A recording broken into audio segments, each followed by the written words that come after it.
그렇다면 이 백내장에 대해서 조금 더 자세히 살펴보도록 할게요. 백내장 완전 정복입니다. 첫 번째예요. 눈이 침침하고 돋보기 써도 안 보이면 의심하세요. 그러니까 근데 이제 뭐 피곤하거나 밤을 새거나 할 때도 눈이 침침할 때가 있는데 백내장 특유의 어떤 증상들이 있을까요? 요즘 그 겨울 내내 집에 있으시다가 밖에 나오면서 시력이 좀 떨어졌다 이렇게 느끼시는 분들이 있는데요. 실은 백내장은 아주 초기에는 증상이 많이 있지 않고요. 진행된 경우에는 이제 사진 자료를 보시면 네. 보여주시면 백내장이면 이렇게 보여요? 네네. 그 정상일 땐 잘 보이다가 네. 침침하거나 뿌옇게 보이는 게 주 증상이 되겠고 아. 눈부심이나 겹쳐 보이는 이런 증상들이 생길 수가 있겠습니다. 그거 외에도 이제 내가 이제 굴절 변화가 생길 수가 있는데요. 네. 원래 젊었을 때는 분명히 안경을 썼는데 나이 들고 나니까 안경을 안 써도 되더라. 눈이 좋아졌나? 네, 그런 생각이 또 네. 들고요. 네. 돋보기를 반드시 써야지 가까운 데가 보였는데 돋보기 안 써도 이상하게 잘 보이네. 그리고 수년간 안경 도수가 변한 적이 없는데 몇 달에 걸쳐서 계속 자꾸 안경 도수가 변한다. 이런 경우에는 백내장이 진행하면서 수정체의 굴절이 변화하기 때문이라고 생각을 하시면 되겠습니다. 그렇군요. 근데 이제 보이는 것도 저렇게 달라지는데 교수님, 백내장인 사람의 눈 이 검은 동자를 보면 그게 하얗게 보이기도 해요? 저희가 이제 새끼 동자라고 그러는데요. 갈색 동자, 저희가 까만 동자라고 부르는 거는 네. 홍채이고요. 네. 그 가운데 백내장이 굉장히 진행한 경우에는 네. 남이 알아볼 수 있을 정도로 하얗게 되기도 합니다. 너무 끼어가지고. 네네. 그렇게 되기 전에 이제 좀 치료를 받거나 수술을 받아야 될 텐데 거기에도 원칙이 있어요. 실명이 두려우면 수술은 적기에. 적기가 언제입니까? 네, 저희가 그 백내장은 어차피 나이가 들면 계속 진행을 하기 때문에 내가 최대한 버틴다는 거는 의미가 없고요. 그래서 백내장 치료는 초기에는 약물 치료를 해서 안약을 써서 진행하는 거를 좀 늦출 수는 있지만 어느 정도 진행을 하게 되면 결국은 수술을 하는 게 근본적인 치료라고 보시면 됩니다. 그런데 내버려 두게 되면요. 사진 자료를 좀 보여드릴 텐데요. 네. 이렇게 어머나, 세상에. 지금 저 앞에 있는 저런 급성 녹내장 같은 경우는 눈이 좀 작은 여성분들, 원시 있는 분들에서 잘 생기는데 백내장이 진행하면 백내장 조직 자체가 뚱뚱해지면서 눈 안에서 흐르는 물의 흐름, 즉 방수의 흐름을 막아서 급성 녹내장이 생기거나 혹은 계속 두면은 저렇게 백내장이 단단해서 돌같이 당당한 경우가 있거든요. 갈색 백내장으로 생기거나 아까 말씀하셨듯이 누가 봐도 하얀 게 보이는 팽대백내장으로 어머나. 진행을 할 수가 있는데 저러한 경우들에서는 수술하는 게 초기보다 수술 자체가 굉장히 까다롭고요. 네. 그다음에 합병증이나 그래서 실명까지도 생길 수가 있기 때문에 적게 치료를 하는 게 좋겠습니다. 그래요. 종류가 여러 가지네요. 그러면 교수님 언제 수술해야 좋을까요? 사실 어르신들은 눈이라서 이게 수술하다 위험할 수도 있고 이러기 때문에 굉장히 고민들을 많이 그러니까요. 하시거든요. 네. 백내장 수술은 언제 하는 게 좋을까요? 그 백내장은 대부분은 응급질환이 아닙니다. 그래서 이제 서서히 진행을 하는 경우들이 대부분이고요. 그래서 시력이 어느 정도 시력이 되었을 때 수술을 하라 이런 절대적인 기준은 없습니다. 그 대신 일상생활이 불편해졌을 때 주치의와 상의를 해서 수술을 하시는 게 좋고요. 네. 그리고 또 백내장을 진단받고 이제 수술하기까지 그 백내장의 종류와 생기는 위치에 따라서 좀 달라질 수가 있는데요. 사진 자료를 보시면 이렇게 주변에서 들어오는 피질 백내장 같은 경우는 그 눈의 중심부까지 세상에. 가기까지 시간이 좀 걸리기 때문에 진단받고 바로 수술하지 않으실 수도 있지만 네. 후낭하 백내장이나 전낭하 백내장이라고 해서 저렇게 중심부에 생기는 백내장들은 이거 다 심하지 있네. 않아도 초기부터 시력에 영향을 줄 수가 있고요. 이런 분들 같은 경우에는 저희가 어두운 곳에서는 동공이 커지고 그다음에 커지기 때문에 백내장이 없는 그 주변부로 좀 보실 수가 있는데 좀 밝은 곳에 가면 동공이 확 줄기 때문에 잘 안 보이게 됩니다. 이런 중심부에 생기는 백내장을 가지신 분들이 좀 위험한 게 특히 이제 운전하실 때인데요.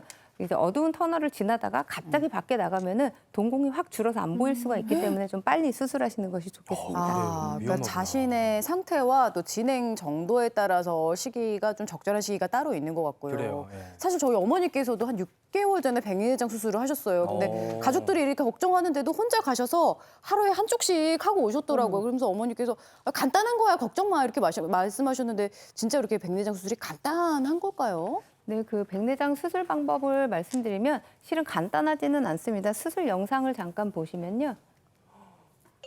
네, 앞쪽에 세상에 눈에 막 그, 주사를 놓나 봐. 네, 투명 주머니에 앞쪽 구멍을 내고 그다음에 이거 안 핵을 아파요? 네, 저만 마취를 했기 때문에 아프진 네. 않습니다. 그래서 피지를 다 제거하고 자신의 도수에 맞는 인공수정체를 넣어주는 것이 꼈어요, 백내장이 꼈어요. 됐습니다.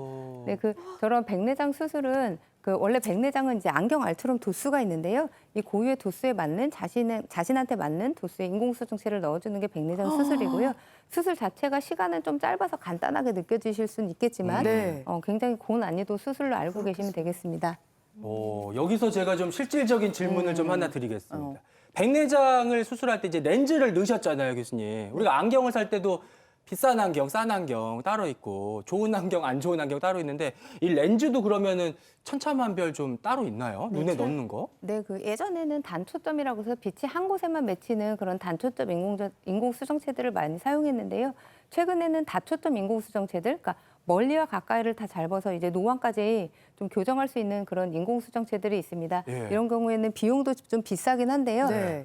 요새는 워낙에 스마트폰이나 핸드폰이나 컴퓨터를 많이 사용하시기 때문에 네. 수술이 잘 된 경우에는 굉장히 이제 만족도가 높으신데 이제 각막 질환이나 혹은 녹내장 쪽에 녹내장 질환이 있거나 황반 질환이 있을 경우에는 수술 전보다 수술 후가 더 불편해질 수가 있습니다. 그래서 구독되고 비싼 게 더 좋은 건 아니고 자신의 눈 상태에 잘 맞춰서 주치의와 상의를 해서 수술을 하시는 것이 좋겠습니다. 무조건 비싼 게 좋은 건 아니다. 이것도 명심해야겠고요. 수술을 한 다음에 궁금증 요게 제일 많으실 거예요, 아마. 수술 후 많은 질문. 백내장 재발했나요? 요게 걱정이신 분의 고민을 영상으로 한번 보시겠습니다. 요즘 눈이 침침해지고 부쩍 피로감이 느껴져 불안한 마음에 병원을 찾은 김국자 씨. 제가 백내장 수술을 오른쪽을 1차로 받고 그냥 한 달 정도 후에 다시 왼쪽을 수술을 했습니다. 2019년에 양쪽 눈 백내장 수술을 받았는데요. 그런데 3개월 전부터 또다시 백내장 증상들이 보이기 시작했다고 합니다. 책을 읽어도 금방 이제 한 30분 지나면 눈이 침침하고 피로하고 시끄러움이 느껴져가지고 책도 오래 볼 수가 없었고 TV도 뭐 1시간, 2시간 이렇게 본다는 게 힘들어지기 시작했어요. 백내장 수술이 잘못된 걸까? 수술 후 관리가 잘못된 걸까? 눈 상태를 알아보기 위해 정밀 검사를 진행해 봤는데요. 그녀의 눈 건강 과연 괜찮은 걸까요? 백내장 수술을 받고 나면 그 이후에 어떤 후유증이 또 생기는 건지 백내장이 다시 올 수 있는 건지 그런 게 궁금합니다. 그러니까요. 수술을 받고 나서도 이제 후유증이 있을 수 있는 건지 그러니까요. 혹시나 이 백내장이 재발할 수 있는 건지 궁금해하셨어요. 재발이 있을 수 있나요? 네, 재발은 원칙적으로는 백내장이 재발하지는 않고요. 저희가 후발 백내장이라고 부르는데 그 이름 때문에 좀 헷갈려 하시는 분들이 있습니다. 수술하시고 나서 한동안은 잘 보이다가 마치 백내장이 생긴 것처럼 점점 뿌얘지는 게 후발 백내장인데요. 네. 아까 수술 영상에서 잠깐 스쳐 지나가긴 했지만 수정체를 싸고 있는 투명 주머니에 앞쪽에 구멍을 내고 백내장을 제거를 하고 인공수정체를 넣어주는 게 백내장 수술인데요. 이 투명 주머니의 뒤쪽에 뇌세포가 자라서 뿌옇게 되는 게 후발 백내장입니다. 그래서 후발 백내장 같은 경우는 이제 수술한 지 한 1년 뒤부터 정도부터 주로 잘 생기고요. 젊은 사람들 같은 경우에는 훨씬 더 빨리 생길 수가 있습니다.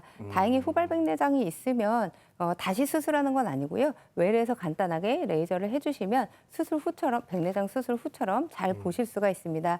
그런데 이제 아까 김국자 씨는요. 네. 후발 백내장도 없었고 아, 그래요? 시력도 괜찮았고 네. 다 좋았는데 심한 안구건조증이 있었거든요. 안구건조증. 그럼 뭐 안구건조증하고 백내장하고는 또 별개의 문제인가 봐요, 교수님. 따로 치료해야 되는 안구건조증은 어떻게 해야 돼요? 네, 우선은 안구건조증은 따로 치료를 해야 되는데요. 따로 해야 환자분의 돼. 한번 사진을 보여드리겠습니다. 어떻게 생겼어요? 환자분의 사진을 보시면 저렇게 눈이 굉장히 건조해서 각막에 생기는 스크래치들이 존재를 하고요.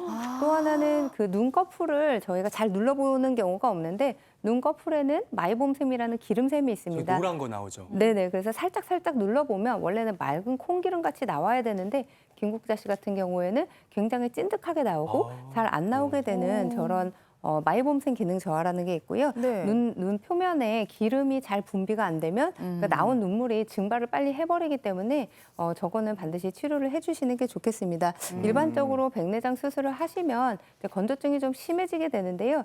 수술하고 나서 잘 보이긴 하는데 아까 그 환자분처럼 뭐 30분이나 뭐 1시간 지나면 도저히 눈을 뜰 수가 없다. 자꾸 눈을 감고 싶다. 네. 시끄럽다. 이런 분들 같은 경우에는 네. 안구 건조증이 있는지 안과에서 꼭 이제 검진을 하고 확인을 하시고요. 시력 잘 나오는 분들의 특징이 네. 수술하고서 뭐 괜찮으니까 병원에 아예 안 가시는 경우가 있는데 건조증이 생겨 있을 수가 있으니 안과 검진을 하시는 게 좋고요. 네. 그다음에 이제 저런 분들 같은 경우에는 인공 눈물이나 안약을 써주시고요. 또 온찜질을 해주시는 게 중요한데요. 사진 영상을 좀 보여주시면 저런 걸로. 네, 눈꺼풀에 그 뜨거운 수건도 괜찮고 온찜질 패드도 괜찮습니다. 한 10분 정도 해주시고 눈꺼풀 세정제로 면봉이나 패드를 묻혀서 저기 기름이 닦아야 분비되는 그 입구를 좀 닦아주시면 시끄럽거나 불편한 증상, 눈을 자꾸 감고 싶은 증상이 줄어들 것 같습니다. 그니까요. 오, 그렇군요. 이렇게 눈도 좀 소중하게 찜질해주고 좀 닦아주는 거 세심하게 신경을 써야겠습니다.